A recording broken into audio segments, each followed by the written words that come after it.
Âgé de 8 ans, Christian plissait les yeux en regardant le ciel de Papouasie-Nouvelle-Guinée pour y apercevoir pour la première fois l'avion de la mission. « C'est celui-là, papa ?» demanda-t-il.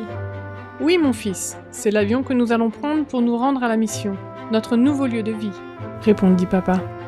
L'avion fit un dernier tour au-dessus de l'aérodrome avant d'atterrir, de s'avancer et de s'arrêter juste là où attendaient Christian et sa famille.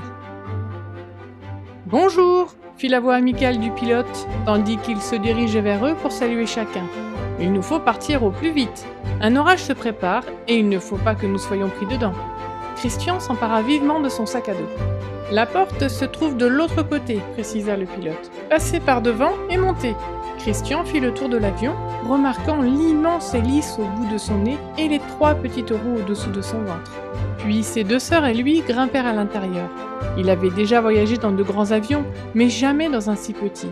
Il trouva un siège à l'avant, près d'une fenêtre, juste derrière le pilote. L'endroit parfait. L'engin démarra, et Christian et sa famille virent se dérouler la piste. Avant de s'en être rendu compte, ils volaient au milieu du ciel. En regardant par le hublot, tout ce que Christian pouvait voir était des arbres et encore des arbres. « Y a-t-il des gens là-dessous ?» pensait-il. « Je ne vois ni maison, ni rue, ni quartier comme ceux que l'on voit aux États-Unis. » Bientôt, l'avion missionnaire se mit à tourner au-dessus d'une petite piste d'atterrissage cachée au milieu de la forêt. En sursautant, il se posa et roula rapidement jusqu'au bout de la piste. Christian attrapa son sac à dos et suivit les autres qui empruntaient un sentier qui descendait jusqu'à la rivière. Là, il vit un bateau avec le logo de la mission inscrit sur le côté. Une fois tous les bagages et la famille embarqués, l'engin démarra et descendit rapidement la rivière. Il y avait tant à voir. Des aigrettes volaient gracieusement au-dessus d'eux, des gens pagaillaient assis dans leur canoë et des enfants sur la rive les saluaient en agitant leurs mains.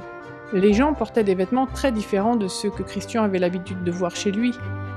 Ils avaient l'air vraiment amicaux, car ils souriaient en agitant leurs mains. Il se dit qu'il aimerait ce nouveau lieu de vie. « Regarde !» dit papa. « Voici la mission.